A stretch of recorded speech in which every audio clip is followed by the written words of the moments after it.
o sea, lo que se llama placenta, cordón, membranas. La, la clase va a estar dirigida fundamentalmente para ver las alteraciones que se presentan en el cordón umbilical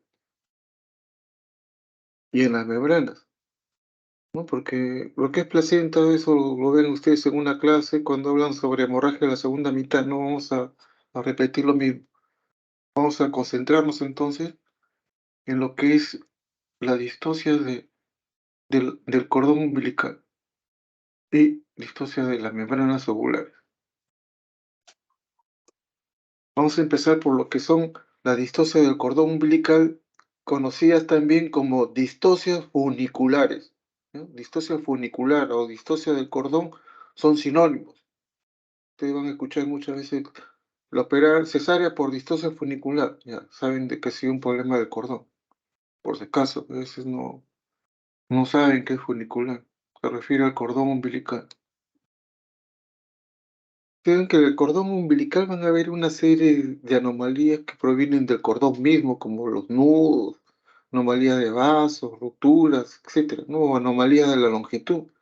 El cordón demasiado largo que va a producir nudos, prolapsos circulares, o el cordón breve, que eso se puede romper.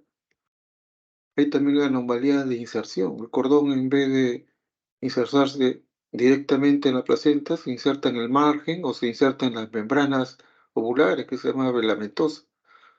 También hay anomalías de ubicación con relación al feto, ¿no? Circulares, prolapsos, etcétera. Entonces vamos a revisar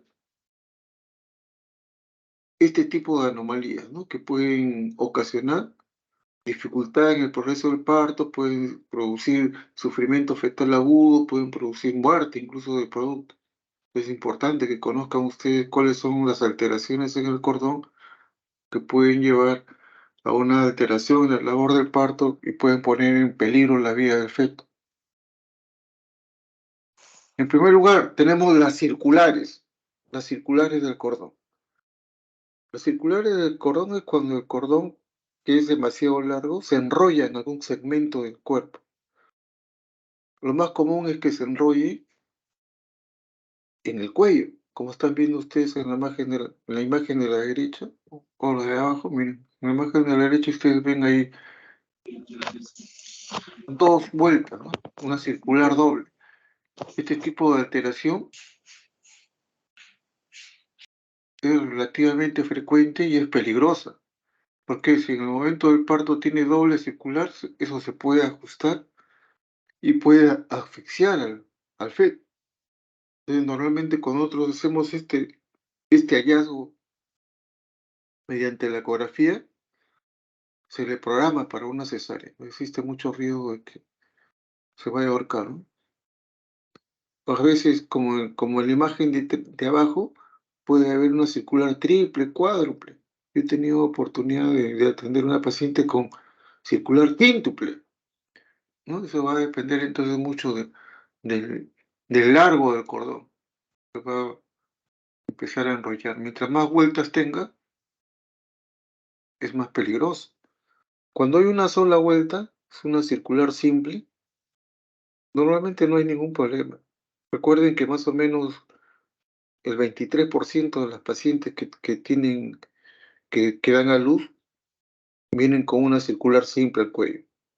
Parto normal, se rechaza nada más y listo, no hay ningún problema cuando es circular simple, cuando es una sola vuelta. En cambio, cuando es circular doble ya hay que programarla para operarla por el riesgo, ¿no? Si es triple, cuádruple, normalmente son hallados. Entonces, la circular del cordón viene a ser el enrollamiento del cordón alrededor de un segmento del cuerpo, como le dije, ¿no? Está, la literatura habla de una frecuencia del 15 al 30% de todos los partos. En nuestra institución está más o menos alrededor del 24%, como 23, 24, como le dije hace un instante. Esta imagen está más o menos esquematizada como es una circular simple, ¿no? Se rechaza por delante de la presentación durante el trabajo de parto y listo. Pero también hay circulares en otros segmentos, por ejemplo, en la imagen que ustedes ven ahí, que es una imagen de un paciente que atendimos, Ustedes ven cómo se ha hecho una circular en el pie, ¿no? Está agarrando entre la pierna y el pie está la circular. Este niño nació con algo normal, ¿no? Pero puede pasar esto, ¿no? Y es de difícil diagnóstico, porque a veces uno con la ecografía no encuentra, pues no, es muy difícil de detectar, o sea, una circular de este tipo, ¿no? Más se detectan, o sea, cuando están a nivel del cuello. Pero ustedes van a encontrar que cuando hay este tipo de circular, los latidos cardíacos se van a alterar. Cada vez que se comprime el cordón, los latidos se alteran y ustedes van a apreciar lo que se conoce como los DIC-3 o DIC variables, que son desaceleraciones que se presentan en cualquier momento del trabajo de parto, sin relación con la contracción. A diferencia del DIC-1, ¿no? Que coincide con el medio de la contracción, o el DIC-2 que se presenta más o menos 20 segundos después de la medio de la contracción. En cambio, las distorsiones funiculares son DIC variables, o sea, se presentan en cualquier momento, antes, durante, después, en cualquier momento se producen las desaceleraciones, ¿no? Y una de las causas más frecuentes es esta, las circulares. No olviden eso. Encuentran alteraciones del latido y no saben qué es lo que está pasando, muchas veces es debido a una circular. Está comprimiendo el cordón por algún lugar y está disminuyendo el flujo de sangre hacia el feto. Otra alteración del cordón son los nudos. Se forman nudos que pueden ser nudos verdaderos o nudos falsos, ¿no? Recuerden que estos nudos son secundarios a los movimientos que hace el feto precozmente durante el embarazo. O sea, si el feto se comienza a mover, va a pasar sobre el cordón. Si el cordón es extremadamente largo, entonces se va a formar un nudo verdadero, ¿no? Felizmente su incidencia es baja, es menos del 1%, ¿no? Pero sí tiene una alta tasa de complicación debido a que si el nudo se ajusta, imagínense, el nudo se ajusta durante el parto, entonces el flujo de sangre se va a bloquear, le va a llegar poco oxígeno al feto y eso puede ser fatal, ¿no? No le llega oxígeno, hace un sufrimiento fetal y se puede morir el feto. Entonces, estos nudos, como les dije antes, pueden ser verdaderos o pueden ser falsos. Los nudos verdaderos, si ustedes imagínense un nudo de cirujano, ¿no? Un nudo, simplemente que ustedes jalan los extremos, el nudo se va a ajustar, ¿no? Mientras que el falso nudo es un apelotonamiento nada más. Un nudo, pero no lo es un falso nudo. Acá ustedes pueden ver un nudo verdadero, miren cómo el cordón se ha enredado de tal manera que se ha hecho un nudo, pero un nudo real. Si ustedes lo jalan, se va a bloquear el pasaje de sangre, ¿no? Este nudo verdadero. En cambio, en el falso nudo, esto es un apelotonamiento del cordón. Se ha adherido y se ha quedado así y da la apariencia de que fuera un nudo, pero si ustedes lo estiran, que si no estuviera adherido, lo estiran, el nudo desaparece. Esa es la diferencia, ¿no? De un nudo verdadero y un falso nudo. Pero en el falso nudo también puede haber problemas de circulación, cuidado. No solamente en el nudo verdadero, sino también en el falso nudo, cuando está muy pegado, muy apelotonado, entonces la sangre no va a discurrir bien. Todo esto constituye pues distocias funiculares que el riesgo principal, o sea, cuando ustedes tienen una distocia funicular, es que la sangre no fluya a través del cordón, se bloquee el flujo de sangre hacia el feto, entonces no le llegue sangre, no le llegue oxígeno y el feto se va a asfixiar. Ese es el riesgo de todas las distocias funiculares.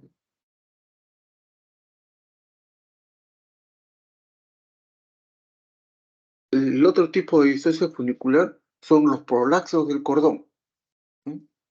Prolaxos del cordón fundamentalmente son tres tipos. El prolaxo del cordón se refiere a cuando el cordón umbilical está delante de la presentación.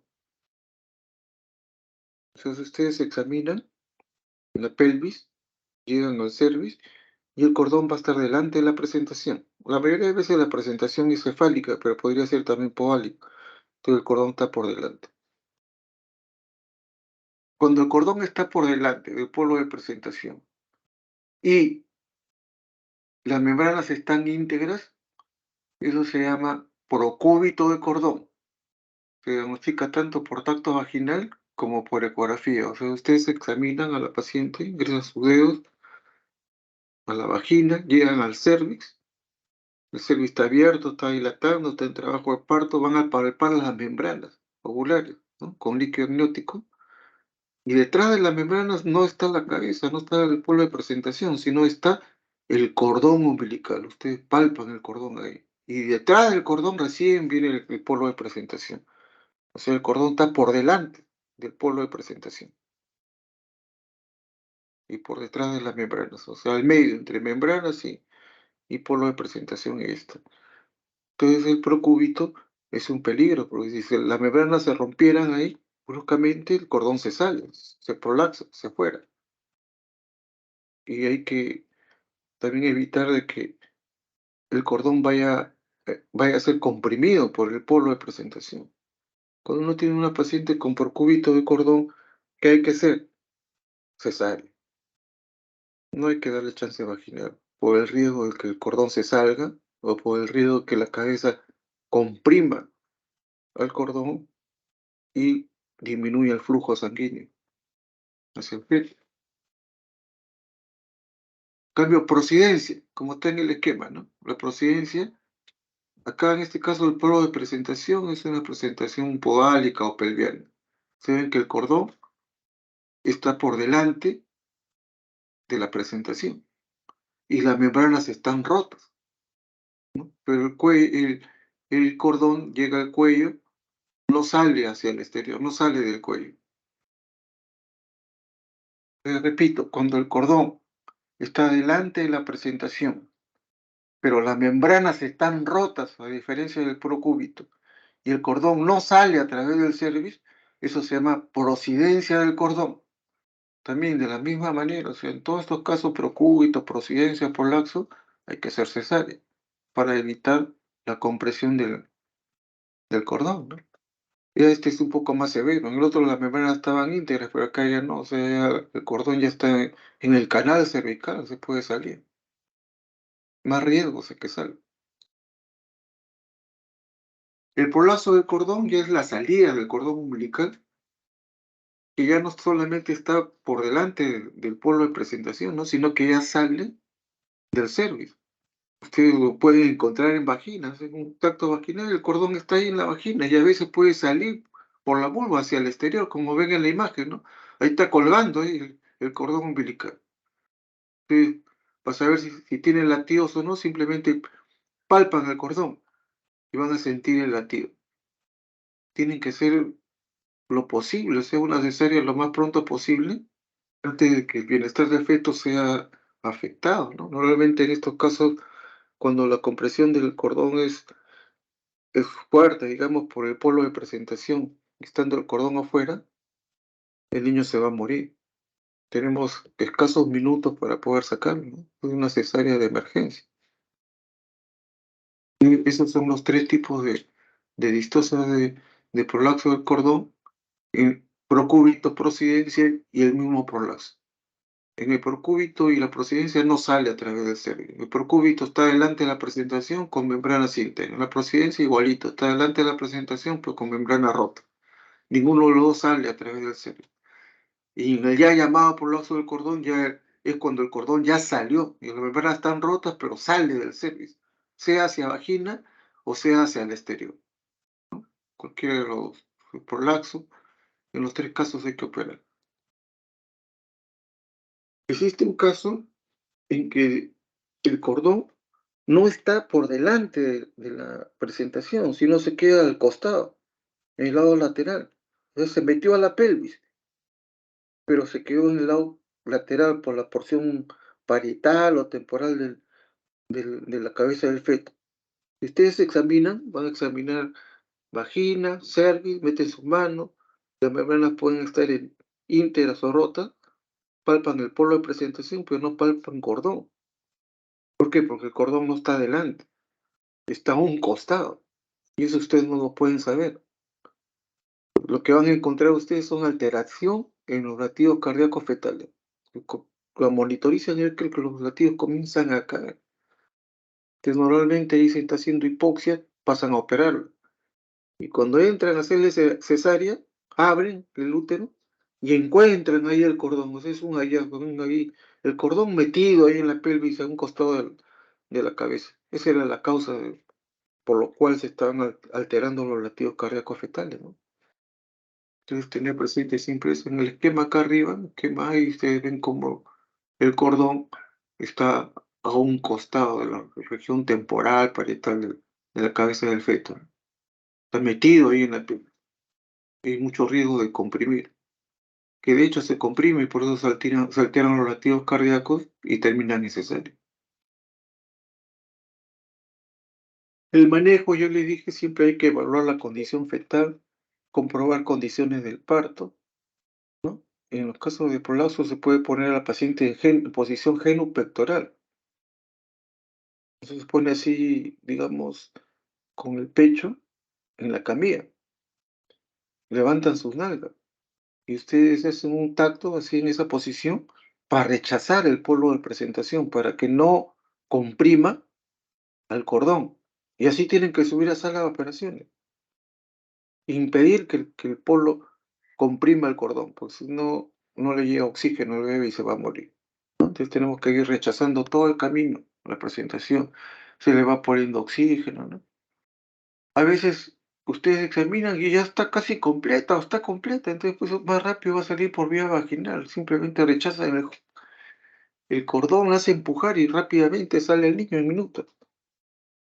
Pero si no hay, está con poca dilatación, no hay condiciones para un parto vaginal, tienen que proceder rápidamente a la cesárea, ¿no? Siempre recuerden que la cesárea muchas veces no es tan rápida, pues mientras que la preparan, la suben a sala, le ponen la anestesia y todo eso, pasan minutos. Por medio ahí en nuestro hospital, por medio es entre 30 y 40 minutos, realmente es 40 minutos el medio, digamos. Lo más rápido podría ser media hora, pero en media hora con un prolazo, si está comprimiendo, el niño se va a morir. Por eso es lo importante de rechazar el polo de presentación, para que no se comprima la cabeza. Ahora vamos a ver el otro tema, que son las anomalías del líquido amniótico. El líquido amniótico. Como ustedes saben, el líquido amniótico está compuesto en un 28% de agua y un 2% de soluto. Entre los solutos hay un material orgánico e inorgánico. Y también hay células. Células que normalmente son células descamativas del feto. Entonces, en el material orgánico está, pues, hay glucosa, ¿no? Hay fosfolípidos, hay creatinina, hay electrolitos, sales, etcétera. Hay una serie de componentes tanto orgánicos como inorgánicos. Pero en conjunto no llegan más que al 2%. El resto es agua. El líquido amniótico va a permitir proteger al feto de algún traumatismo, que es unas bolsas ovulares. Las bolsas ovulares salen de la placenta y el feto está dentro. Y está rodeado de líquido amniótico. Eso va a permitir que el feto se pueda mover, pueda desarrollarse, va a estar protegido, su temperatura va a ser regulada, ¿no? Va a estar en un ambiente adecuado. Eso es muy importante el líquido. Recuerden que el líquido amniótico en un inicio pues se forma a través de un trasudado de las membranas amnióticas y de la gelatina Wharton, del cordón. Y luego va a estar mayoritariamente formado por la orina del feto. Entonces el feto orina y esa orina forma el líquido amniótico. Eso es muy importante que ustedes conozcan, ¿no? Recuerden los colores del líquido amniótico. El líquido amniótico normalmente, ¿qué color es? Es un color transparente. Normalmente durante el embarazo el líquido amniótico es claro, transparente. se va haciendo medio blanquecino, medio lechoso, incluso con grumos, cuando va aumentando la edad gestacional, cuando pasa las 40 semanas. Que se está sobrepasando el tiempo, entonces se va haciendo lechoso. Aparecen grumos incluso, ¿no? Pero también el líquido amniótico puede ser color verde. Cuando hay un sufrimiento fetal agudo, el feto emite meconio, entonces adquiere ese color verde, ¿no? Es puré de alberja, dicen, cuando recién lo acaba de emitir. Es un verde espeso, meconio. Acaba de hacer su deposición el feto, eso indica que está en acidosis. Pero también puede tener otros colores, ¿no? Puede ser color amarillo. Color amarillo es un sufrimiento fetal crónico. En algún momento ese feto emitió meconio y con el tiempo la biliverdina, que era lo que le daba el color verde al meconio, se metaboliza en bilirrubina, que es de color amarillo. Entonces cambia de color, de verde a amarillo. Eso indica que emitió meconio hace un buen tiempo por un sufrimiento crónico, o está en sufrimiento crónico, ya está metabolizado esa biliverdina. No es reciente, o sea, es de tiempo, ¿no? Pero también puede ser el líquido amniótico hemático, o sea, sangre, sanguinolento, sangre. En el caso del DPP, en el caso de la basa previa, ¿no? Son entidades que pueden cursar con líquido amniótico hemático. O también van a ver ustedes líquido amniótico como lavado de carne, o sea, así como sanguaza. Pues, ¿no han visto cuando ustedes lavan la carne cómo queda el agua? Tiene un rojo transparente, ¿no? Eso sucede cuando hay una muerte fetal. El feto se muere, más o menos de pocos días aparece ese color. Si ya pasa el tiempo, el líquido amniótico se va a hacer espeso y más oscuro, va a ser color ladrillo más o menos. Es una muerte fetal ya antigua, ¿no? Un líquido espeso, color arcilla, color ladrillo. Todos son colores de líquido que se pueden presentar según la patología, ¿no? Es una serie de características que tiene el líquido amniótico y que ustedes van a tener que conocer, ¿no? Dentro de las anomalías del líquido amniótico, ¿cuáles son las que nosotros conocemos? En primer lugar, el polidramio. Polidramio. El polidramio es cuando hay un exceso de líquido, ¿no? Es un síndrome clínico en que se produce demasiado líquido amniótico. Se considera polidramio cuando sobrepasa los 2 litros en el embarazo a término, o cuando sobrepasa 1 litro a la mitad del embarazo. O sea, a las 20, 22 semanas tiene 1 litro, es demasiado para esa edad, ¿no? O 2 litros al final. En esos casos se considera polidramio. Según la velocidad de aparición, el polidramio puede ser agudo, se presenta en el 2%, ¿no? Polidramio agudo. Generalmente se produce en el segundo trimestre del embarazo. Más o menos entre las 20, 26 semanas antes de que el feto esté maduro. Y se va desarrollando rápidamente en pocos días. Es un polidreno que aparece bruscamente y se comienza a desarrollar, ¿no? En algunos casos puede ser severo, puede ser grave incluso. Le va a producir a la madre dolor abdominal. Lo principal es que le va a producir dificultad respiratoria, ¿no? Disnea, ortopnea, incluso no va a poder echarse así en decúbito dorsal porque le falta el aire. Puede tener edema en el abdomen, en la vulva, en las extremidades inferiores. Pueden haber náuseas y vómitos acompañando este cuadro, ¿no? Un polidormio severo. Sin tratamiento oportuno se va a producir el parto, pues pretérmino. Y el pronóstico perinatal es malo. Ahí le he puesto reservado, pero en realidad es malo. Cuando nacen menos de 28 semanas, 26, 27, el pronóstico es malo. Nunca deben nacer antes de las 29 semanas. Después de las 29 ya el pronóstico mejora. Pero aún así, recuerden que este polidramio puede ser pues consecuencia de malformaciones fetales, como vamos a ver ahorita. El otro, el otro polidramio es el crónico, ¿no? Aparece después, no aparece en la segunda mitad o segundo trimestre, no aparece al final, en el último trimestre. Comienza poco a poco, y su inicio es insidioso, ¿no? Y se va a presentar, pues, se va a ir desarrollando en varias semanas.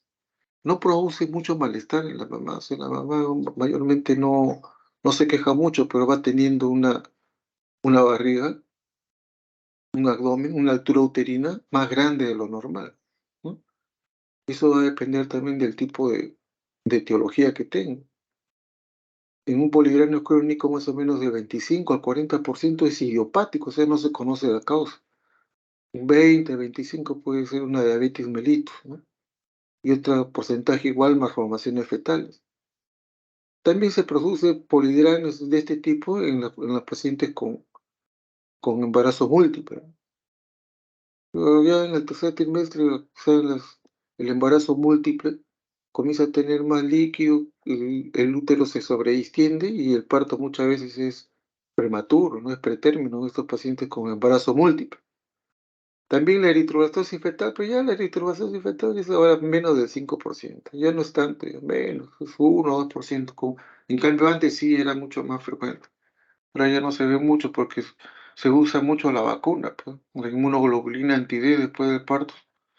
Se usa en todas las pacientes RH y eso ha hecho que ya las pacientes no se sensibilicen y no haya problemas de eritroblastosis fetal como habían antes de la vacuna, ¿no?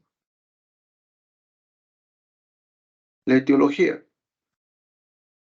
Hay causas maternas, fetales, ovulares y idiopáticas. Se desarrolla por mayor producción o por mayor eliminación. O se produce mucho o se está eliminando poco. O pueden ser ambas, ¿no? ¿Qué factores participan acá? Dentro de los factores fetales, lo principal son las malformaciones fetales, ¿no? Hay una clara asociación casi del 9 hasta el 51% de las pacientes tienen problemas de malformación, ¿no? Mayormente están relacionadas a malformaciones del sistema nervioso central, alrededor del 50%, y el sistema gastrointestinal el resto. Dentro de estas anomalías gastrointestinales, la frecuente son las anomalías obstructivas del tracto digestivo superior, ¿no? ¿En qué caso? En el caso de una atresia esofágica o una atresia duodenal. Ustedes saben que el feto dentro de la cavidad uterina deglute el líquido, se pasa el líquido amniótico, después lo va a orinar, pero se deglute, está deglutiendo el líquido amniótico. Ese líquido amniótico entonces pasa por todo el tubo digestivo, pasa por de la boca, la faringe, el esófago, estómago, intestino, ¿no? Colon, irriga prácticamente todos los intestinos, se absorbe, va hacia la orina, hacia los riñones, perdón, y luego se orina, se elimina y vuelve a formar más líquido amniótico. Cuando el feto no puede deglutir, no puede pasarse el líquido amniótico, entonces el líquido se comienza a acumular, comienza a incrementarse, comienza a aumentar. ¿Por qué? Porque no hay esófago o no hay duodeno. Hay malformaciones que cursan con esos cuadros, ¿no? De atresia esofágico, atresia duodenal. Entonces, si no hay esófago, ¿cómo pasa el líquido? No puede deglutir. Y por eso es que el líquido se comienza a incrementar y constituye pues un poligrama, ¿no? Recuerden también que las anomalías del sistema nervioso central también pueden ocasionar polidrano, ¿no? La espina bífida y la anencefalia. Entonces, hay una transudación excesiva de líquido a través de las meninges.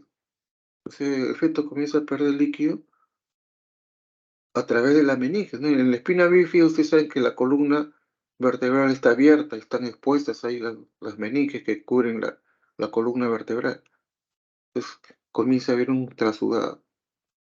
En el caso del anencéfalo, no solamente hay ese trasudado, sino que en el anencéfalo no existe pues el el reflejo de la deglución, pero no deglute. No hay cerebro, no hay pares craneal, como conocemos, ¿no? Hay un esbozo nada más, entonces no va a haber deglución, entonces el anencéfalo no puede deglutir y comienza a ser polidrán. En el embarazo múltiple, bueno, hacer, mientras más niños hayas, más producción de líquido va a haber, pues, ¿no? Sobre todo eso se ve cuando son monocigotos, ¿no? O sea, cuando son embarazos múltiples provenientes de un óvulo, un solo óvulo.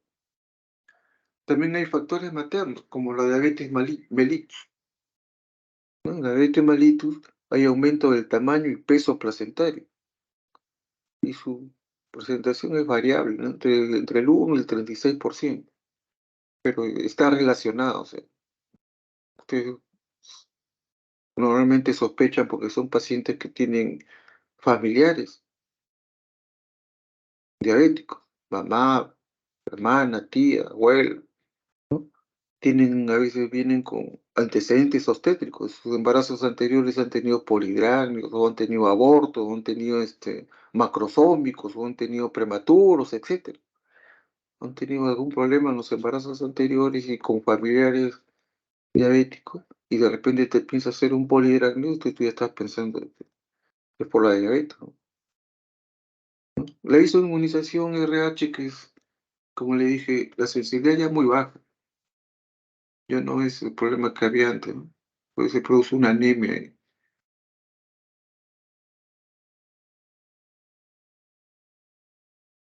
Hay factores ovulares, alteraciones en la placenta, el corioangioma placentario, lesiones del cordón umbilical, todo eso puede hacer de que haya más líquido, hay interferencia en el intercambio acuoso, en algunos casos, y el líquido va aumentando.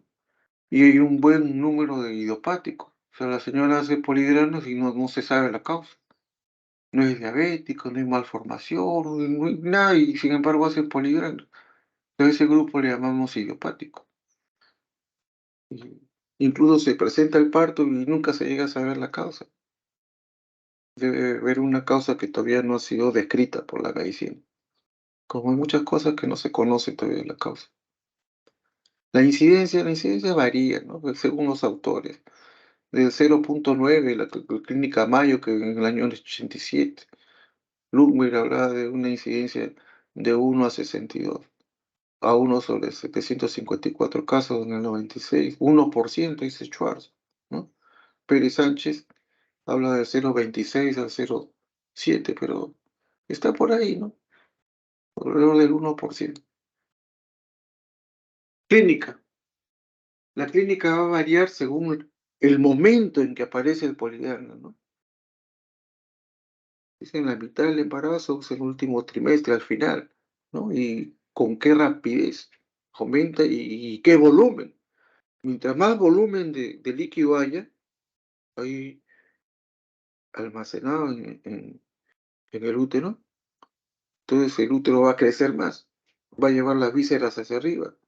Eso va a llevar el diafragma hacia arriba. El diafragma que está siendo empujado por el útero crecido excesivamente hacia arriba, entonces comprime los pulmones. Los pulmones no se pueden expandir. Entonces, la paciente va a tener disnea. Ese es el síntoma principal. Entonces la paciente no puede respirar. Eso es básico, ¿no? Entonces vamos a tener que extraer líquido para que la paciente pueda respirar, ¿no? Hay una sensación de crecimiento excesivo y rápido del abdomen. La paciente te dice, no, doctor, me está creciendo muy rápido la barriga. Se está llenando de líquido. Si usted la examina, que no se escuchan los latidos. ¿Por qué? Porque los latidos no se, digamos, no se expanden bien por el agua, ¿no? Por el líquido. Entonces, es difícil escuchar los latidos. Va a haber dolor en la región abdominal, en los muslos, lógico. Es más importante que le dije, la disnea, el crecimiento exagerado del abdomen. La piel se va a comenzar a cuartear, se van a empezar a salir estrías en cantidad. Algunas pacientes que normalmente no tenían van a tener, se va a agrietar la piel. Hay un edema suprapúbico, vulvar, ¿no? Y en miembros inferiores. Incluso las disneas se vuelve ortopnea, ¿no? O sea, ya es una disnea de reposo. El paciente ya no puede ni echarse porque no puede respirar, tiene que dormir semisentada. Y ese va a ser la principal molestia por la cual la paciente va a acudir a la emergencia, ¿no? Viene a la emergencia con una barrigaza y no puede respirar, los latidos no se escuchan bien, ustedes ven que el abdomen está tenso a presión. Le hacen una ecografía y van a encontrar que el líquido está bien incrementado. Puede llevar en algunos casos a que la paciente comience a vomitar, tenga náuseas. El útero, ustedes si lo tocan, va a estar voluminoso, sobredistendido y va a estar fluctuante. Se lo mueve con las dos manos y siente que tiene contenido líquido, ¿no? Lo que hay dentro, o sea, el feto es difícil de palpar. Quieren hacer las maniobras de Leopold, no se palpa nada porque todo está tanto líquido que, y atención, tenso, el útero no permite palpar las partes fetales, ¿no? El segmento inferior está muy ampliado.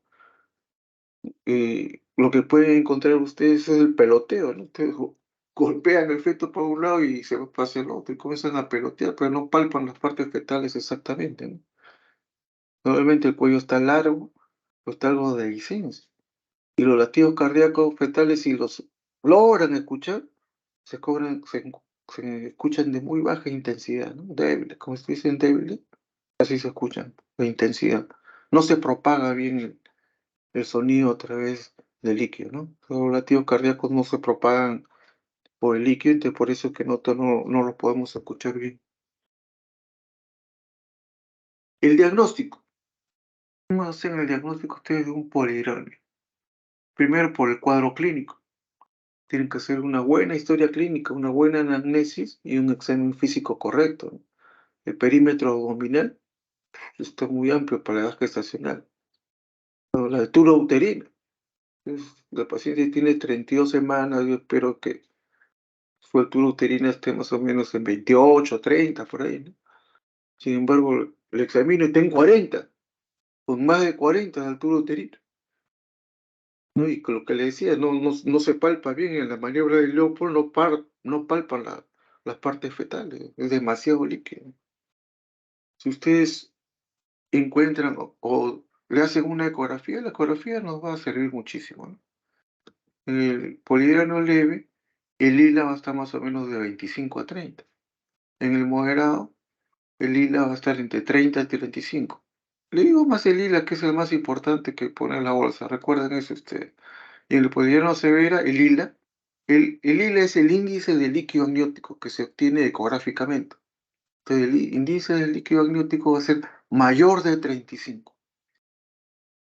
Entonces ahí sí, ya pues es un polidreno severo, ¿no?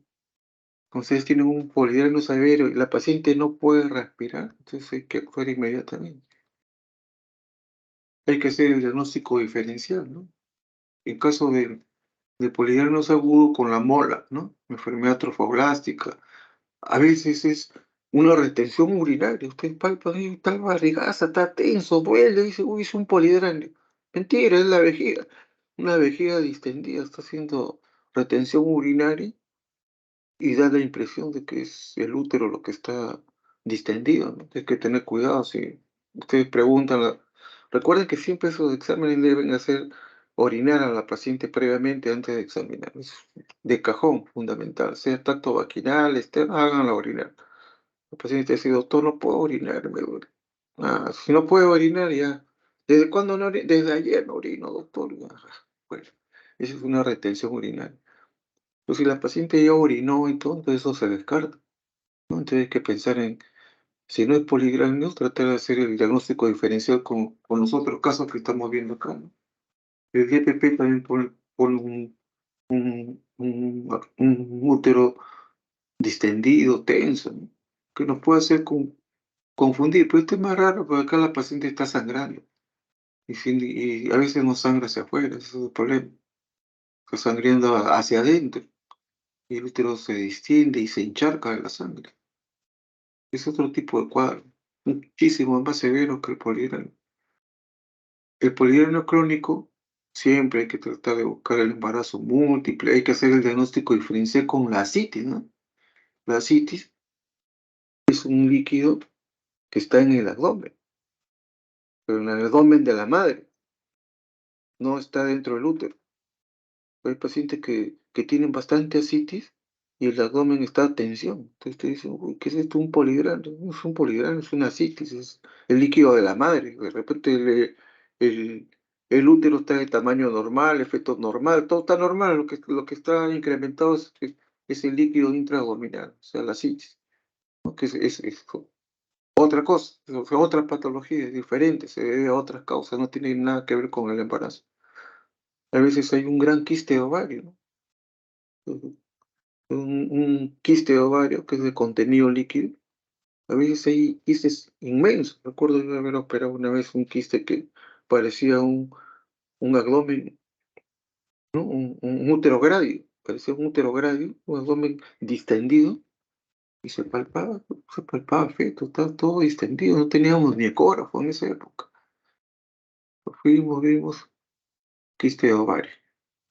No, la señora no estaba gestando, no lo extraímos, pues, cirugía. Tiene que ser siempre el diagnóstico diferencial, hay que tratar de buscar siempre otras causas por si acaso. Cuando tú sabes que estás gestando, no hay duda, pero cuando vienen así por primera vez, tú no conoces el caso, no tienes ecógrafo, que estás en el Según o algún sitio donde no hay ecografía, entonces van a tener que hacer su diagnóstico clínico.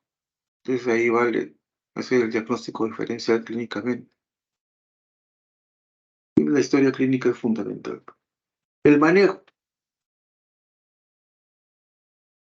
Si hay malformación fetal, ya les hemos dicho, si hay agenesia, atrisia, anencefalia, espina bífida, hay que determinar la anomalía, ¿no? Porque eso va, normalmente si es una anencefalia, ahí lo que se busca es interrumpir el embarazo. ¿Por qué? Porque el anencéfalo es un feto que no va a vivir, es incompatible con la vida, porque no tiene cerebro. Es como si tuviera una muerte cerebral, ¿no? Igualito. Una persona se muere el cerebro, legalmente ya está muerta, aunque el corazón siga latiendo. Y algo parecido pasa en el anencéfalo. No tiene cerebro, no tiene posibilidad de supervivencia. Entonces, se puede interrumpir el embarazo. Cuando la paciente lo solicita. ¿Por qué? Porque eso puede afectar su salud mental, ¿no? Tiene que tener previamente una evaluación psiquiátrica. Y les cuento, una vez hubo un caso así, una señora que tenía hace unos años fue en el Hospital Weiss, una señora que tenía su anencéfalo, una mujer joven, su primera vez, anencéfalo, no tiene cerebro. Entonces, ¿qué hace la señora? Pide que le interrumpan el embarazo.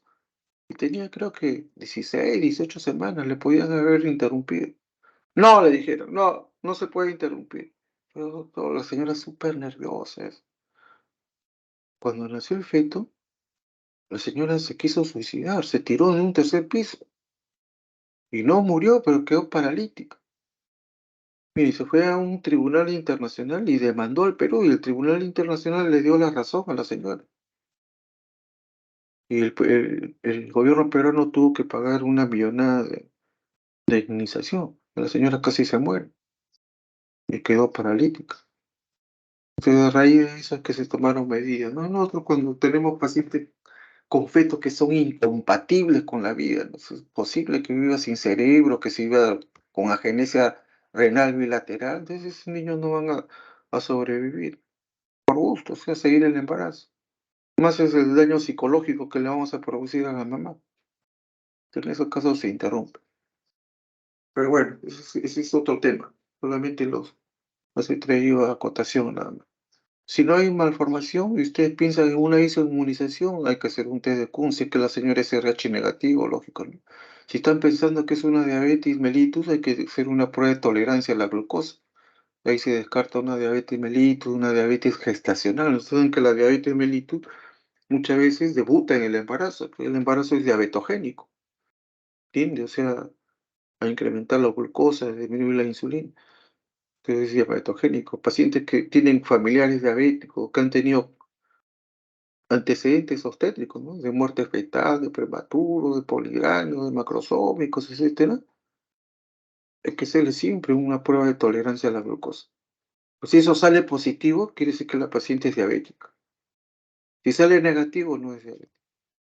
Si están pensando en una enfermedad infecciosa, ¿no? Tipo sífilis, tipo TORCH, que se acompaña con malformaciones, hay que pedir pues, que descartar sífilis, descartar TORCH, que también son causas que pueden ocasionar este tipo de patología.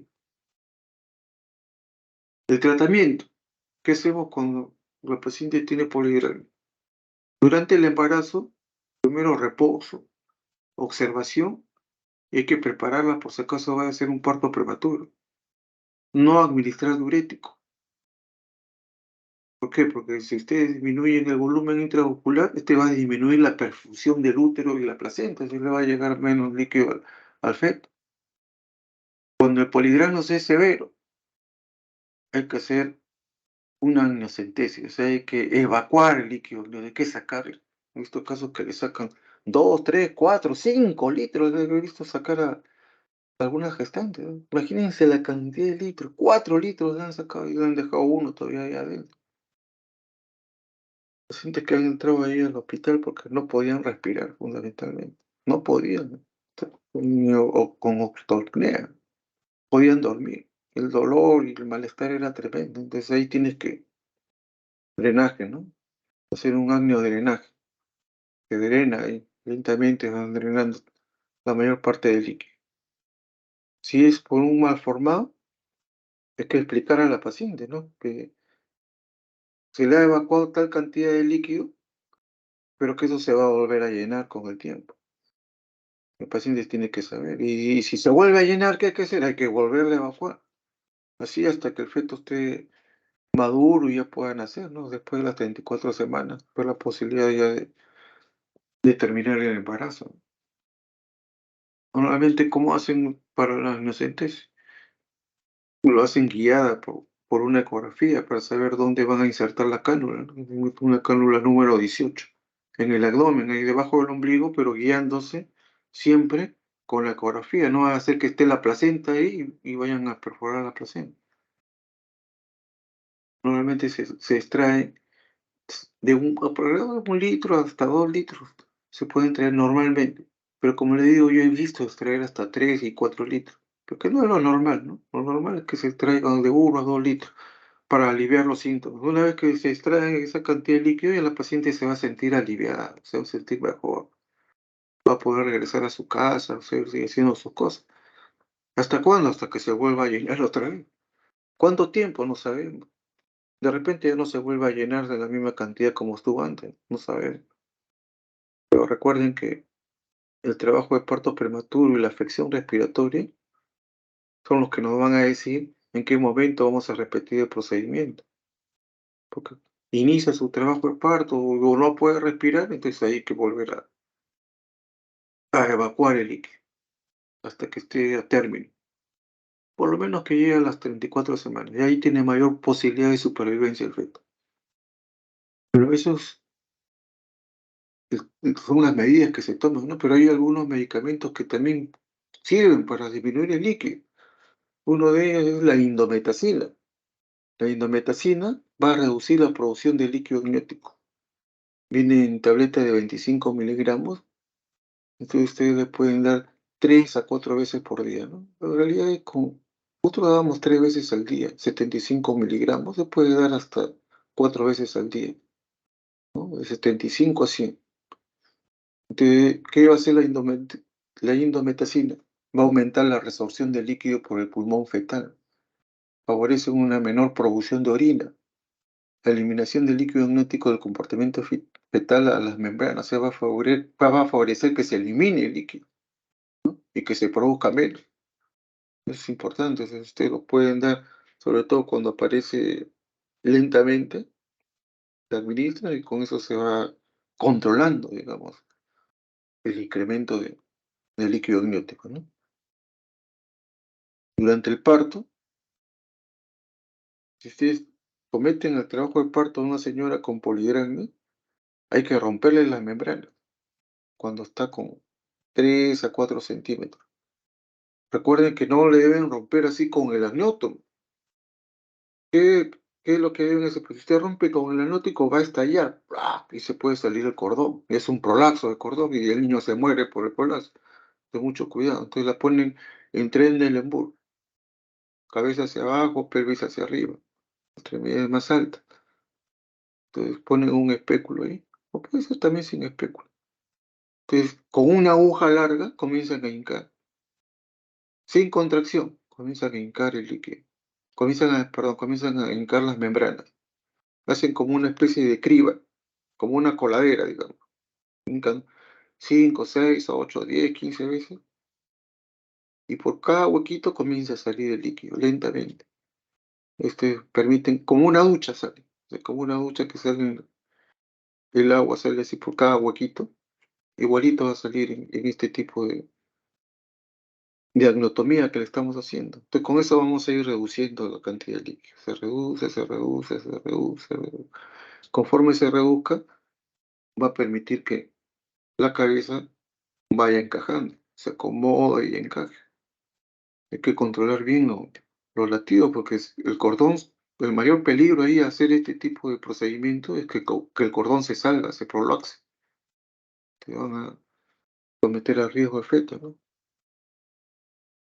El pronóstico. La mortalidad perinatal por ausencia o presencia de malformaciones es el doble y 7 veces respectivamente. O sea, el feto tiene mayor posibilidad de complicarse y morir cuando hay malformaciones, más que cuando no hay. Ya le dije, pues esas malformaciones que acompañan son bien graves, ya sea una espina bífida, una meningocelia, una atresia esofágica, una atresia, todo eso es gravísimo. Y en el caso del anencéfalo ni hablar. Entonces, por eso es que la mortalidad perinatal se incrementa, ¿no? Hasta 7 veces cuando hay malformación.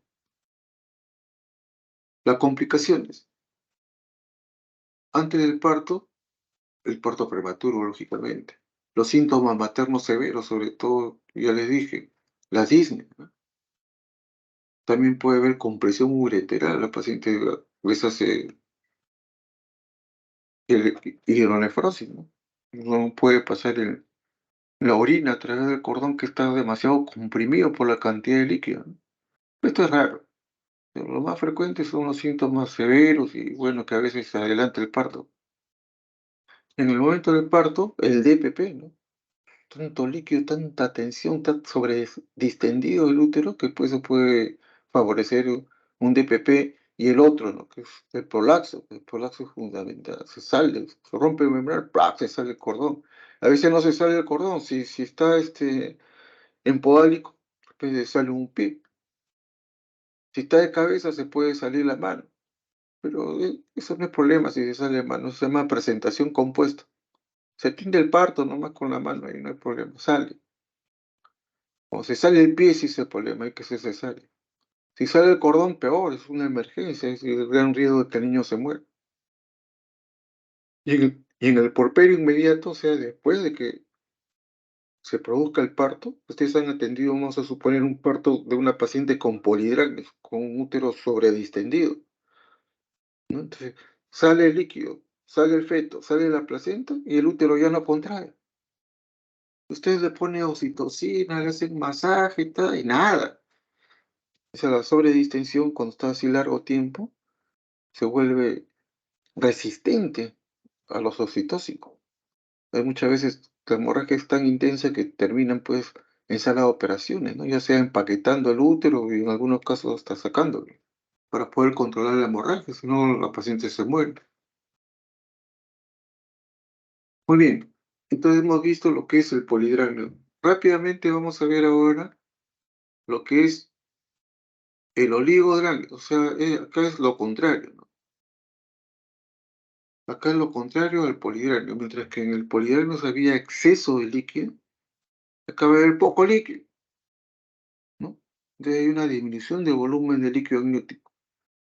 Se considera menos de 500 centímetros cuando la paciente está a término. Hay un oligodragno.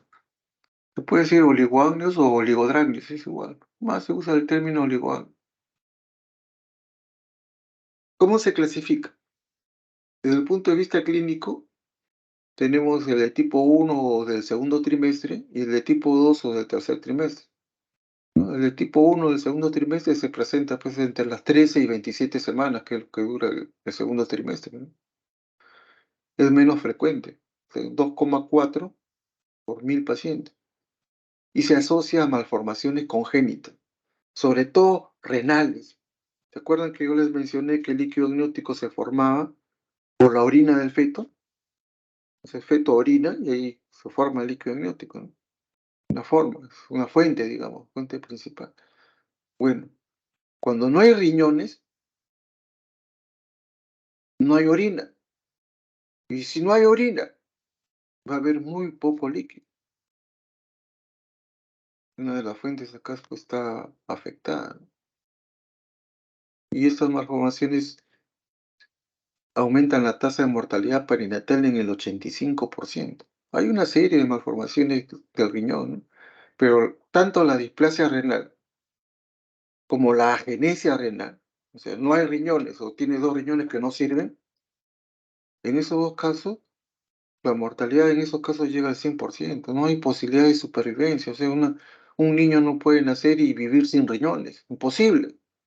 Así como no se puede vivir sin cerebro, no se muere, se mueren, o sea, no se puede vivir tampoco sin riñones, también se mueren, en ambos casos. Entonces, pero también hay a veces otras malformaciones, ¿no? Que no son tan severas como la agenesia o la displasia severa.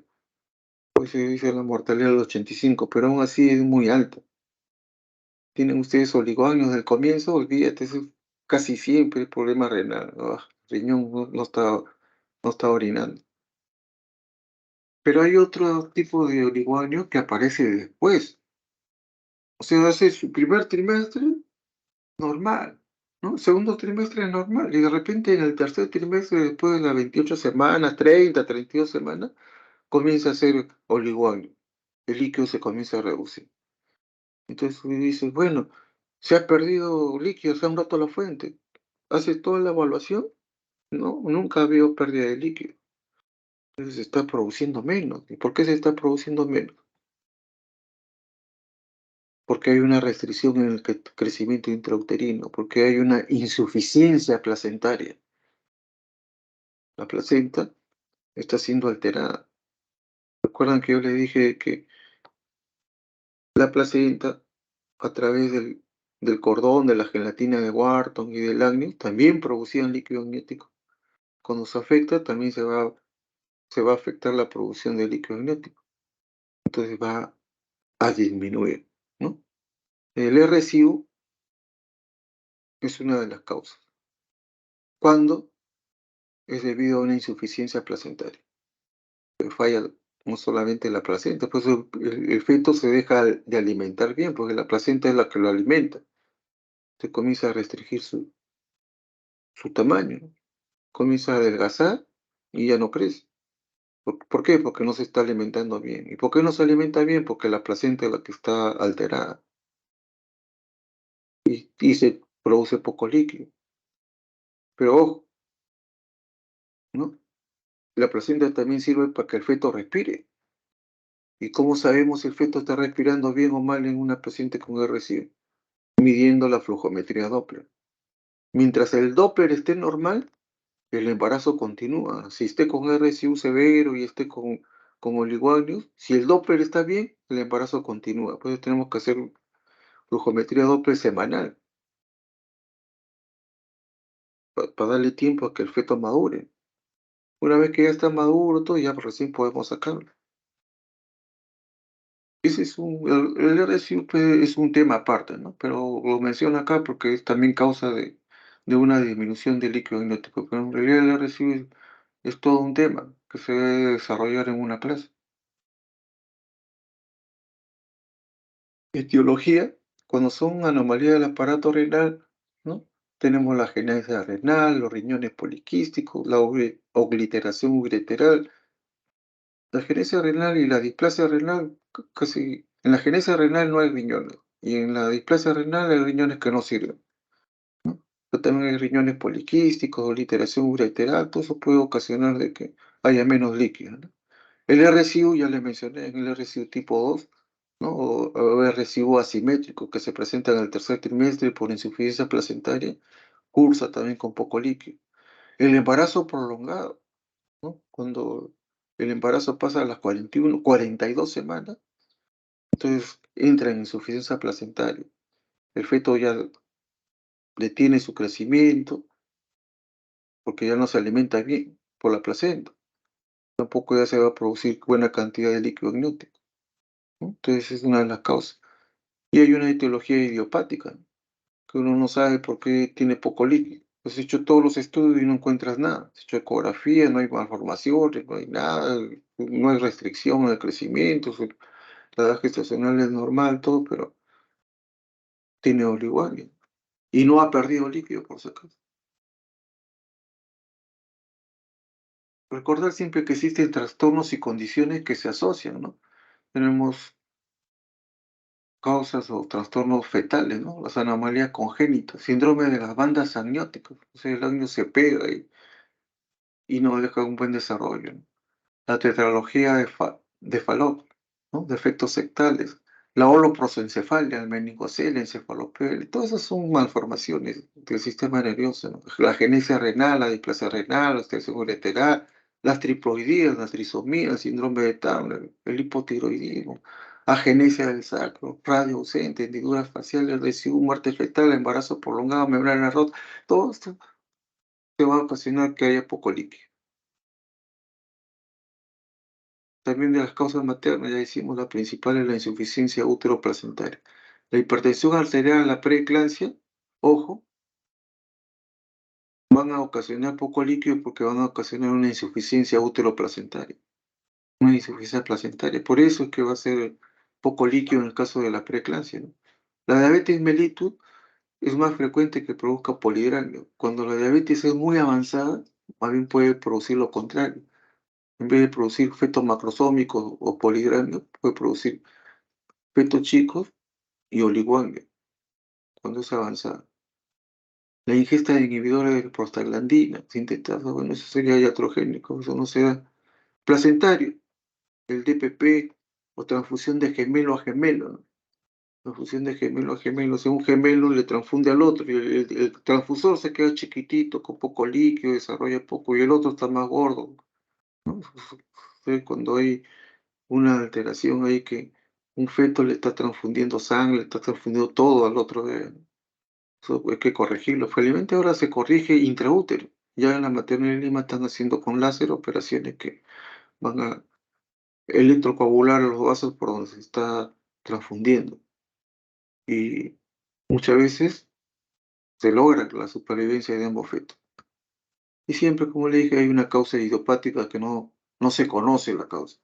La clínica, hay poco crecimiento abdominal, pero en realidad no es tanto como en el polidrano, ¿no? En el polidrano ustedes se dan cuenta porque hay una barrigazo.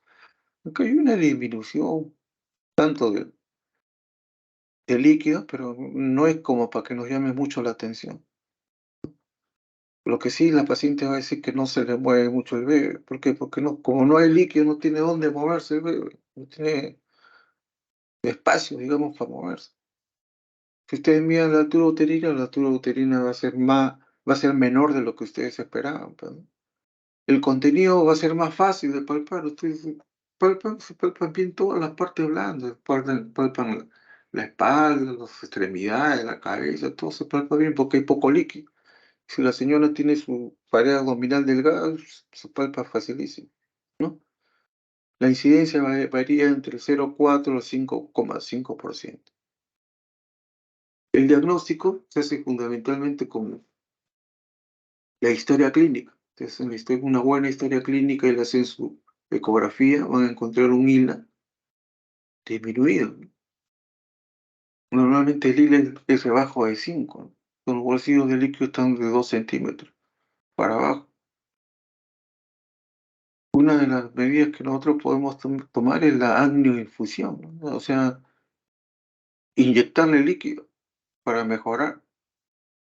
Hay que hacer el diagnóstico diferencial con la rotura prematura de membrana y la ingesta de aire antiinflamatorio no esteroideo, ¿no? sobre todo el RPM, con eso hay que ser diagnosis. Si se rompe la fuente, se rompen las membranas, se va a perder el líquido, usted va a ser oliguario. Pero si no se han roto las membranas, ustedes lo primero que tienen que pensar es en malformaciones, que hemos mencionado antes, son las principales causas. Las otras causas que he mencionado también, pero son raras. Lo más frecuente son las malformaciones fetales. El manejo, hacer una ecografía para determinar si hay malformaciones y cuantificar el crecimiento fetal. Hay que descartar el RSU y que a veces estos RSU están asociados a cromosomopatías, hay que hacer un estudio genético.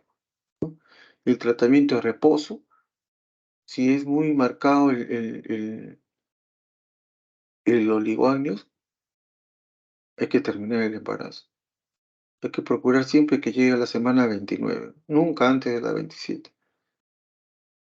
Si es que no tiene malformaciones, ¿no? Pues si tiene malformaciones hay que interrumpir el embarazo. Vamos a suponer que tiene 15 semanas, 18 semanas y ustedes le detectan una agenesia renal o una displasia renal.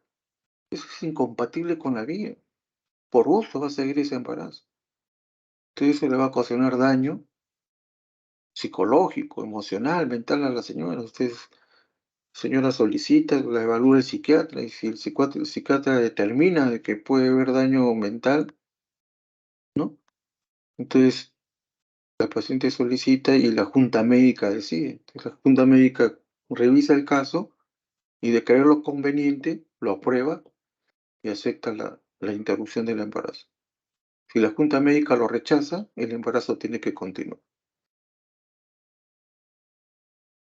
Complicaciones, ¿no? Antes del parto, la hipoplasia pulmonar, deformidades ortopédicas, la fascia de Potter, RSU, es bien bravo. Cuando hay oligones, sobre todo al comienzo del embarazo, el niño no se forma bien, el pulmón no va a desarrollar.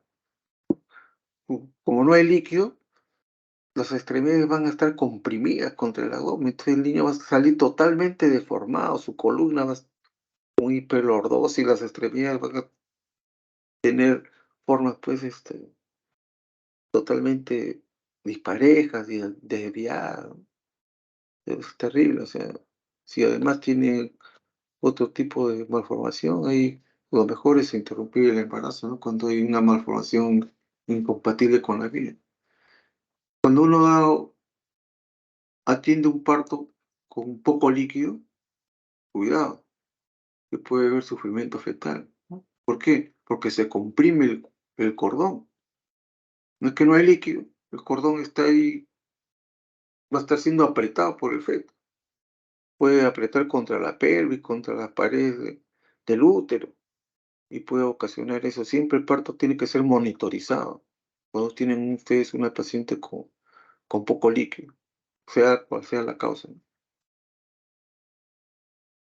Bien, para terminar esta clase sobre las distocias de nexo, vamos a ver ahora lo que se conoce como la rotura prematura de membrana. Rotura prematura de membrana, más conocida como RPM, así van a decir. Ustedes en la literatura van a leer o van a escuchar siempre como RPM. Eso saben que rotura prematura de membrana. Las membranas ovulares, que son dos, ¿no? El corion y el amnios, se van a romper antes del tiempo. ¿Cuándo se deben romper las membranas ovulares? Se deben romper durante el parto. Cuando termina el periodo de dilatación, ya la dilatación es completa y el niño va a salir, va a ser expulsado, ahí se rompe la membrana. Ese es el momento ideal. Cuando yo les hablé en la atención del parto, les dije que podíamos romper las membranas antes si nosotros queríamos dirigir el parto, o sea que el parto se acelere un poco y lo podíamos romper o estaban con 6 centímetros multípara o 8 nulípara, ¿no? Podemos romperlas artificialmente nosotros, de lo contrario es al final. Pero va a haber ocasiones en que las membranas se van a romper antes de iniciar el trabajo de parto, antes del periodo de dilatación, antes que haya dilatación. Entonces, cuando se rompe antes del trabajo de parto, se llama ruptura prematura de membrana. Si se rompe durante el periodo de dilatación, pero antes que la dilatación esté completa, se llama ruptura precoz de membrana. Digamos que se rompe cuando tenía 2 o 3 centímetros de dilatación, que no es un momento adecuado para que se rompa la membrana, pero se rompieron en forma espontánea. Y a eso se llama ruptura precoz de membrana, que es diferente a la ruptura prematura.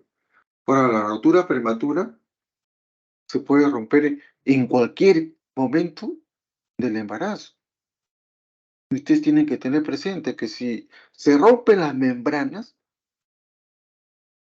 el manejo, ¿cuál va a ser? Evacuación del producto. Si las membranas están rotas, hay que evacuar el producto.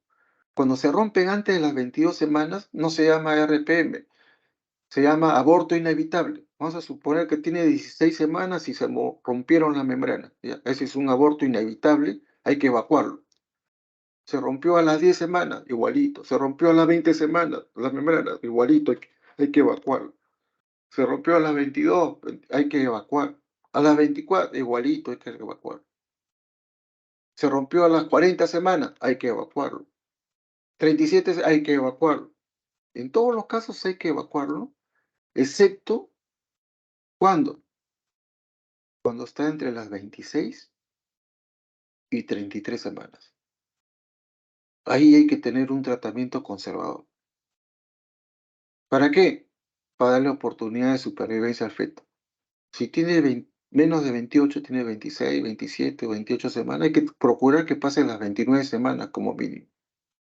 Si ya tiene más de 29, tiene 30, 31, 32, hay que procurar que llegue a las 34 semanas, porque ahí sus posibilidades de supervivencia se incrementan muchísimo.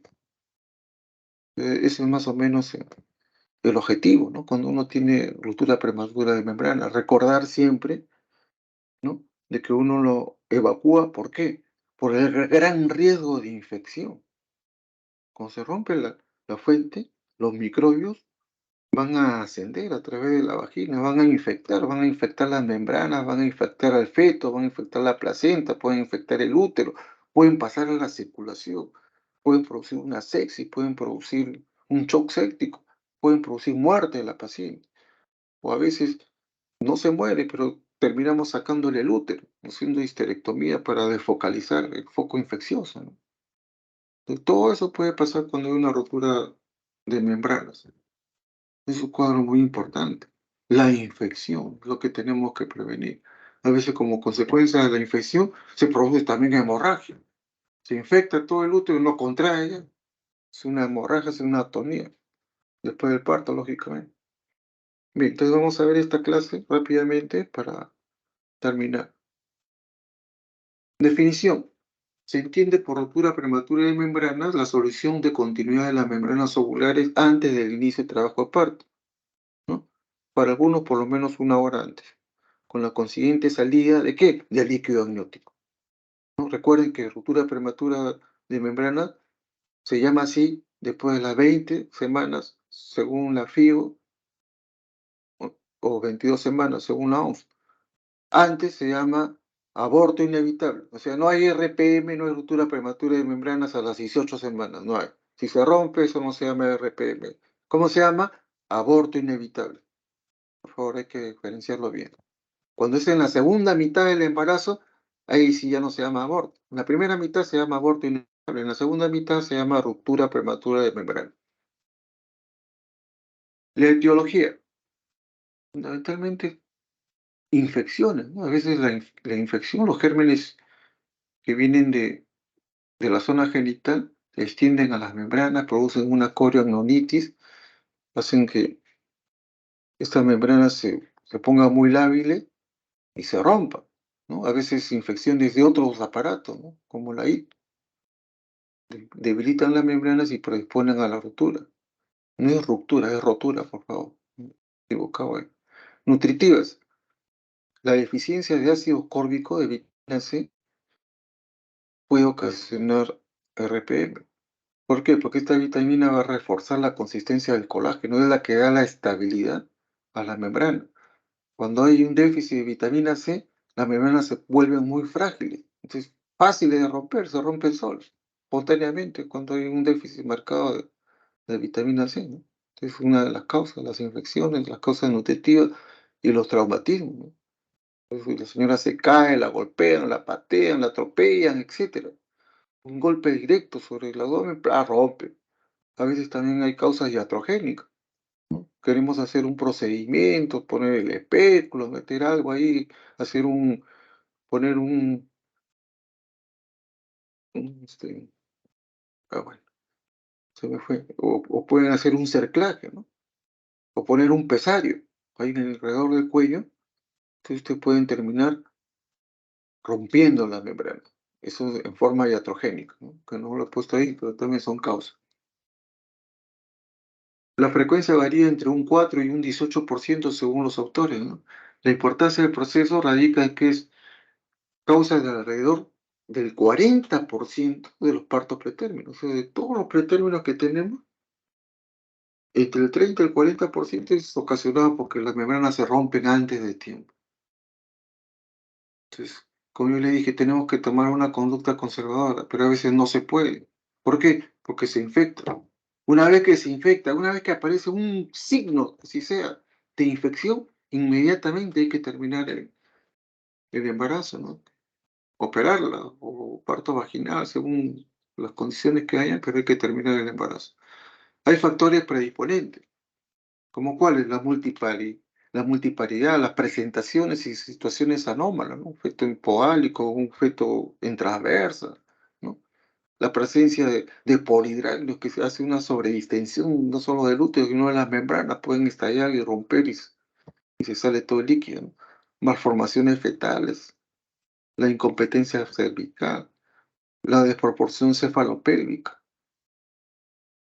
Todas esas causas pueden ocasionar una rotura de membranas antes de tiempo. De acuerdo al lugar donde se rompen las membranas, ya se clasifican en dos, una rotura alta y una rotura baja. En la rotura alta no se aprecia en el examen físico, pues se ha roto por arriba, por el fondo. Entonces no hay forma que nosotros podamos palpar ni nada, pero vamos a ver que pierde líquido. Si ustedes hacen un tacto y el cuello está bien, ustedes van a palpar las membranas. Y dicen, pero las membranas están íntegras acá abajo, pues se ha roto arriba. Y por ahí está saliendo líquido. Es una rotura alta. En cambio, cuando las membranas se rompen abajo, o sea, donde está el cervix, ustedes examinan, ya no palpan la membrana. De frente van a palpar la presentación, ¿no? Si es cabeza, van a palpar ahí la cabeza, no hay líquido. O no hay líquido porque ya lo expulsó todo, ¿no? Entonces, cuando recién está perdiendo el líquido, ustedes van a ver cómo pierde el líquido. Les va a variar, ¿no? Pero normalmente ya si ustedes ya no palpan membranas, ya no hay duda, aunque no vean líquido, esa es una ruptura prematura de membrana. La clínica, ¿cómo se caracteriza? Porque hay una pérdida brusca de líquido amniótico, ¿no? Comienza a salir por vía vaginal. La cantidad va a ser variable, puede salir todo de golpe, como puede salir una parte y seguir saliendo, ¿no? Entonces, lo más importante es la característica física del líquido, porque a veces la paciente, y me ha pasado a mí, cuando estoy a veces de guardia, la señora dice, doctor, me está bajando líquido. La veo, oye, se ha orinado la señora, usted en la noche me despierta a 3 de la mañana porque está perdiendo líquido. Tú la examinas y dice orina. Le haces una ecografía y el líquido está normal. Y se ha orinado y la señora se asustó. Muchas veces se confunden, no sé. Les baja líquido y piensan que es líquido amniótico. Pero el líquido amniótico tiene una característica fundamental, ¿no? Que es el olor. Tiene un olor como a lejía. Eso es lo característico, ¿no? Es transparente como la orina, pero el olor a lejía es lo que lo diferencia, ¿no? Y ese color también del líquido amniótico puede variar, como le dije adelante, ¿no? Se va haciendo lechoso con grumo, que es normal, pero es en el embarazo avanzado, que pasa las 40 semanas, amarillo en el sufrimiento fetal crónico, verde en el sufrimiento fetal agudo, sanguinolento, ya le dije, en el DPP o lavado de carne en la muerte fetal. Son los diversos colores que puede tener el líquido. Si el líquido tiene alguno de esos colores, el diagnóstico es más fácil, pues, de saber que es líquido amniótico y no orina, ¿no? La paciente, ¿qué va a referir? Va a decir que le ha bajado el líquido. Ustedes la ponen en la camilla y a veces ustedes la ponen en la camilla y le dicen, pero sin decirle nada, ustedes ven cómo el líquido comienza a bajar. Huelen y huele a lejía. Está hecho el diagnóstico. A veces no ven nada, te ponen un espéculo en el cuello. Le dicen, señora, para ver, puje, maniobra de Valsalva, ¿no? Puje y ven cómo sale el líquido amniótico a través del cervix, ¿no? A veces no sale nada. Entonces ustedes pueden hacer un té de Fer. Toman una muestra ahí de la secreción que está en el cuello. Ustedes no saben si será líquido o no. Entonces eso lo llevan al microscopio del té de Fer y se van a formar unas imágenes del lecho macho. Son similares. Ustedes ven al microscopio y es como si estuvieran viendo un helecho macho. Y esos son los cristales del líquido amniótico, porque la muestra previamente ha sido calentada. Entonces la cristalización, ¿no?, del líquido amniótico. Y te da esa imagen del lecho macho. Entonces no hay duda, ha perdido líquido. Está el líquido ahí por fuera del cerdo, ¿no? El té de Fer, no se olvide. Entonces siempre la especuloscopía nos va a permitir comprobar si hay pérdida de líquido o no, ¿no? En algunos casos, si la paciente puje, también podemos nosotros comprimir el fondo para ayudar a la salida del líquido. El diagnóstico. Pueden utilizar un papel tornasol para determinar el pH, ¿no? O sea que el pH de la vagina es un pH ácido, que está entre 3.8 a 4,5. Ese es el pH de la vagina, 3,8 a 4,5. En cambio, el pH del líquido amniótico es un pH alcalino, está por encima de 7. Entonces ustedes usan un papel tornasol y ven, o sea, si el pH vaginal es alcalino, entonces, no, por acá ha salido líquido amniótico, está más de 7, alcalino. Si no, si es ácido, dice, no, acá no ha pasado el líquido amniótico, ¿no? Entonces, el papel tornasol nos puede ayudar. Entonces, normalmente, cuando uno está en la guardia, tener siempre su papel tornasol a la mano para poder medir, ¿no? Pueden hacer la prueba que les he mencionado en el antes, que es la cristalización del líquido amniótico, y es lo que se denomina el té de Fer, y ahí van a observar la arborización típica del helecho macho, ¿no? Tiene que ser el helecho macho, porque el helecho hembra tiene otra forma, tiene otra arborización. Entonces, como la del helecho macho es la arborización que nos hace el diagnóstico de cristalización del líquido amniótico, o sea, está perdiendo el líquido. Y si ustedes hacen una ecografía, ¿qué van a encontrar? Oligoano. Pueden encontrar un oligoano severo en la mayoría de los casos, ¿no? Un ILA menor de 5, con 3, 2, 1. A veces no hay, anhidranio, dice, no hay líquido, no, perdió todo. En esas condiciones es difícil que un embarazo siga, sobre todo si no está a término. Si está a término no hay problema, lo induces y listo, pero si no está a término, es prematuro, está entre las 26 y 32 semanas, y ahí es lo más bravo. Siempre hay que hacer el diagnóstico diferencial, como lo más frecuente es la emisión involuntaria de orina. El paciente se orina y cree que es líquido amniótico, ¿no? Pero también hay hidrorrea, o sea, cuando hay demasiado líquido a nivel de vagina, ¿no? El flujo vaginal abundante. La pérdida de los limos, ¿no? Ustedes saben que durante el embarazo se forma en el cuello lo que nosotros conocemos como el tapón mucoso. Un tapón que está en el cuello lo protege, que no nadie se ascienda, nada pasa por ahí, ese tapón mucoso. Cuando ya la paciente está a término, pasa las 37 semanas, el cuello se comienza a abrir y ese tapón mucoso cae, ¿no? Cae en forma de moco, a veces acompañado de rasgos de sangre, por lo que el cuello se está abriendo, en la mayoría de los casos. Pero a veces ese tapón mucoso sale diluido, sale como líquido. Entonces, ese líquido, cuando el moco sale así diluido como un líquido cualquiera, se llama limos, pérdida de limos, ¿no? Entonces, pues, pérdida de limos también pueden confundir con una ruptura prematura de membrana. ¿Qué pasa? No sé qué pasó. Bueno, el tratamiento. Si ustedes han detectado en la emergencia que la paciente está perdiendo líquido, tienen que hospitalizar a la paciente, ¿de acuerdo? ¿Y qué deben hacer? Evacuar. Simplemente le ponen su oxitocina o su misoprostol para que se evacúe cuando se han roto la membrana, sea como aborto inevitable o sea como ruptura prematura de membrana, hay que evaluar. Ahora, pero si me dicen, no, doctor, tiene más que 28 semanas, tiene 30. Entonces, si yo lo evacúo ahí a las 28 semanas, el niño se va a morir. Entonces, ¿qué tengo que hacer? Darle un tratamiento conservador.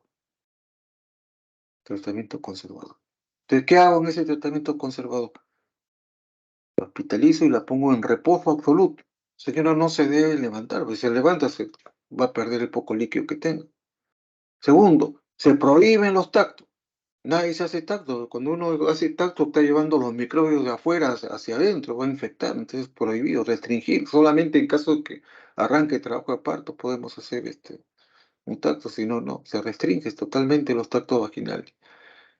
Y hay que administrar antibióticos de amplio espectro, ¿no? Sobre todo cefalosporina.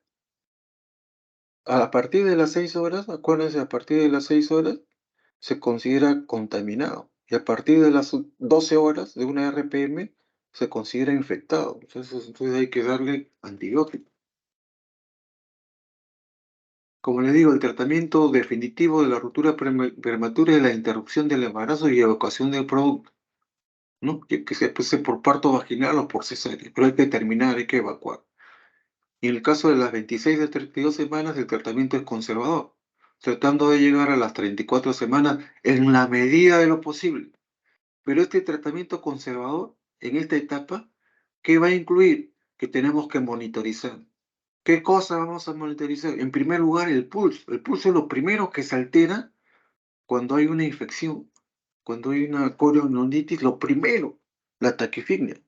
Es el primer signo de infección. Si ustedes ingresaron a una paciente, vamos a suponer ayer, por RPM. La señora, ¿cuántas semanas tiene? 30 semanas. Rompió membranas hace 24 horas.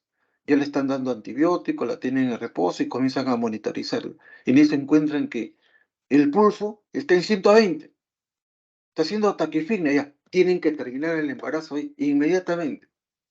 Porque ya esa señora está infectada. Ya no puede seguir ese embarazo. Si sigue, va a ser una sepsis. Entonces tienen que, el feto también se infecta y se muere el feto también por la infección. Entonces basta de que haya taquifignia para que sea un signo para terminar. La taquifignia se presenta antes de la fiebre. Si ustedes no hacen nada, la paciente va a empezar a tener fiebre. Si el feto se infecta, entonces va a entrar en sufrimiento fetal. Si pasa mucho tiempo, el líquido ya cambia de olor, ¿no? Se hace fétido, huele mal y se hace purulento. Ustedes deben también monitorizar, ¿con qué? Con hemogramas, todos los días. ¿Para qué? Para buscar si hay leucocitosis o desviación izquierda, ¿no? Y el PCR, ¿no? Que es un reactante de fase aguda. El PCR, cuando hay este tipo de infección, se altera rápidamente en valores muy altos. Cualquiera de esos parámetros que sea alterado, hay que interrumpir el embarazo. Sea el pulso, la temperatura, los latidos, las características del líquido, los hemogramas que estén con leucocitosis, desviación izquierda, PCR demasiado alta, etcétera, tienen que interrumpir el embarazo. Mientras todos estos parámetros estén normales, el embarazo continúa. ¿Hasta cuándo? Hasta lo más cerca, a las 34 semanas. Que a las 34 semanas ya el niño está en condiciones de poder respirar. Ya por el estrés de la ruptura, ya le han dado a usted su betametasona, ¿no? Y ese niño, su pulmón va a madurar más rápidamente, va a poder sobrevivir. Mientras tanto, no. Usted se rompió la membrana a las 27 semanas y usted la operan al día siguiente o ese mismo día, ese niño va a ser cuadro de membrana hialina, no va a respirar y se va a morir por la prematuridad. Entonces, por eso hay que llevarlo en lo posible, ¿no? Lo más cercano a las 34 y en ningún caso antes de las 29 semanas, siempre las 29, salvo que haya pues signos de infección, ¿no? Si hay signos de infección, caballero, hay que terminar el embarazo, ¿no? Complicaciones. Ya le dije, la principal es la infección. Esto es lo más bravo que te lleva sepsis, shock séptico, muerte en la paciente, o si no, hay que defocalizar y sacar el útero si está infectado, o el feto que hace sepsis también y se muere. Pero otras complicaciones que pueden haber si las membranas están rotas, el prolapso del cordón, el cordón se sale, cuando las membranas están rotas y la cabeza está alta, es muy fácil que el cordón se salga, puede estar en reposo. Puede hacer distosia de contracción, puede hacer hemorragia postparto, puede tener parto prematuro, puede haber sufrimiento fetal, ya le dije, si hay, sobre todo si hay sepsis en el feto y el feto se puede morir.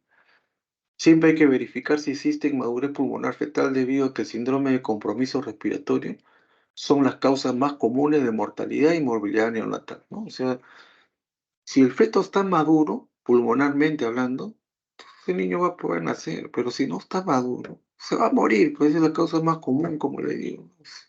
Problema de membranas hialinas hace el feto.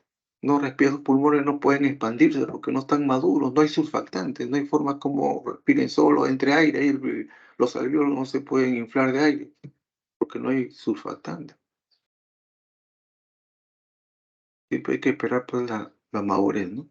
El 28% de las pacientes con ruptura prematura de membranas antes del término presentan un cultivo positivo de líquido amniótico en el momento de la hospitalización. En otras palabras, hay que tomarles un cultivo. Si está perdiendo líquido, tomen una muestra, se lleven al cultivo para que nos va a permitir, en caso que esté infectado, ¿no? Vamos a saber qué germen es para poder darle el antibiótico adecuado. Si no, ya le dije, cefalosporina pueden dar usted. Todo el tiempo que la paciente esté hospitalizada en estos casos de tratamiento conservador, siempre debe estar con un antibiótico. Los van rotando, cada semana a semana van cambiando uno a otro. El pronóstico. El pronóstico es malo si no se inicia espontáneamente el trabajo de parto antes de las 24 horas de producida la RPM, ¿no? Vamos a suponer una paciente que tiene 38 semanas y se le rompe la fuente. Ya está término, el niño puede nacer normal. Entonces, ¿qué hace? Algunos dan 24 horas de plazo para que inicie espontáneamente. Si no inicia espontáneamente, ten presente que ese embarazo ya está infectado. A las 12 horas ya se considera infectado. Entonces, muchas escuelas, por lo menos en la escuela donde yo me formé, a las 6 horas nomás nosotros ya estaba contaminado, damos antibiótico e inducíamos el parto. Si no respondía, lo operábamos. No le dábamos oportunidad que se infecte, que una infección es bien severa. El paciente puede morirse. He visto morirse ahí en la maternidad pacientes con infección por no haberle dado el tratamiento adecuado en su momento, por querer tener una conducta demasiado conservadora, a pesar de que se alteraban algunos de los parámetros de monitoreo. Entonces siempre hay que estar listo. Cuando tiene RPM, ustedes monitorizan todo cuando es tratamiento conservador, pero están listos para terminar el embarazo en cualquier momento. Y si no es en el tratamiento conservador porque tiene más de 34 semanas o ya está a término, entonces induzcan el parto. Pueden esperar las 24 horas como hacen algunos, ¿no? Pero a veces no aparece espontáneamente, mejor es inducirla. Entonces le ponen misoprostol, 50 microgramos o 25, que es la dosis ahora, y ya mañana está dando a luz, o más tarde. Eso es lo mejor y así evitan la infección, ¿no? Cuando se instala una infección severa, por corión lleva a una septicemia, que puede ocasionar la muerte a la paciente. Eso es lo que le he estado diciendo todo el tiempo. En los casos de infección severa se debe realizar una histerectomía, más salpingo-oferotomía bilateral para eliminar quirúrgicamente el foco infeccioso. Eso se llama, quirúrgicamente se llama desfocalizar. Si el útero es el que está infectado y de ahí están saliendo todos los microbios, digamos, a la circulación, tiene que sacar ese útero infectado, que la paciente pueda salvarse. Si no, mientras esté el foco ahí, por más antibióticos que ustedes puedan, no van a poder controlar un septicemia, ese shock séptico. y nadie la saca, ¿no? Siempre hay que eliminar el foco. Y vamos a dejar sin útero a la señora, y si es primer bebé, imagínense. Ten mucho cuidado cuando manejemos este tipo de pacientes. Bien, si hubiera alguna pregunta, muchas gracias por su atención.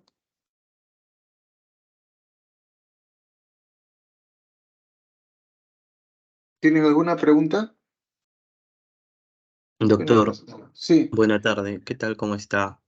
He estado revisando en el desarrollo del embrión del feto, ¿no? Y dice que entre las 2 y las 13 semanas el embrioncito recibe un incremento de la vascularización porque se conecta directamente a la placenta y genera un edema nucal que se incrementa y que se conoce como la translucencia nucal, ¿no? sí. Que esto se asocia a cromosopatías, pero también se podría asociar a falla renal o a un futuro problema de oligohidramios, anhidromios por el incremento de flujo. Y miren, el aumento de la translucencia nucal cuando es más de 3 milímetros, normalmente está asociado a cromosomopatías. Las cromosomopatías pueden cursar con anomalías. Si el feto tiene una, vamos a suponer, una trisomía 18, entonces ese feto con trisomía 18 puede tener agenesia renal, puede tener cualquier otra alteración y lógicamente va a ser oligoamio, va a ser algún problema patológico, ¿no? Durante el embarazo. Entonces sí hay asociación. Siempre que tengan ustedes la translucencia nucal incrementada, imagínate, en vez de 3 tienes 8, 9 translucencia nucal. Entonces hay que buscar los otros marcadores, ¿no? El hueso nasal, ¿no? El ductus, etcétera. ¿Por qué?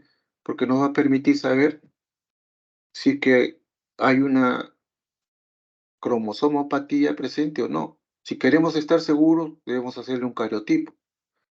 Hacemos un cariotipo, una biopsia de velocidades coriales y hacemos un cariotipo del feto y ahí sí vemos todos sus cromosomas. Y si hay una haploidía, una triploidía, lo que hubiera, ahí va a salir. Y recuerden, o sea, a raíz de la pregunta del alumno, ¿no? Todas esas cromosomopatías cursan con malformaciones, cursan. Entonces, es con seguridad que pueden hacer polidráneo, oligoamio, dependiendo de la malformación que tengan. ¿Ya? Muy bien, ¿alguna otra pregunta?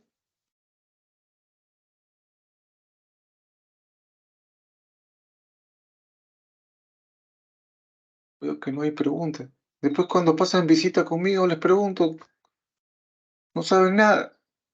Y les pregunto: "Oye, ¿ustedes han tenido clase de placenta?". Eso hace poco nomás. Hemos tenido clases sobre partos, sobre distocias de la contracción. Después de unos días les pregunto y ya se olvidaron. Entonces, los puntos más importantes anótenlos y revísenlos, siempre hagan su resumen.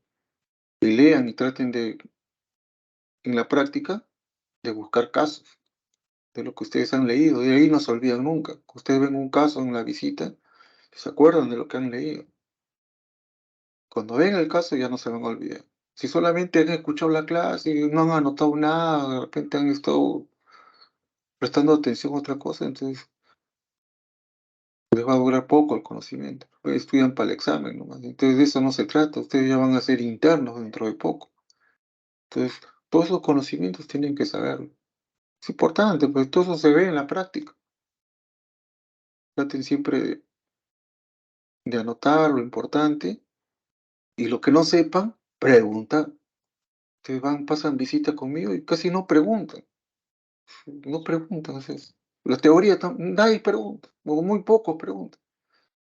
Entonces yo digo, ¿habrán entendido todo o no han entendido? El que no pregunta hay dos cosas, o entendió todo, que no necesita preguntar, o no entendió nada, que le da vergüenza preguntar. Una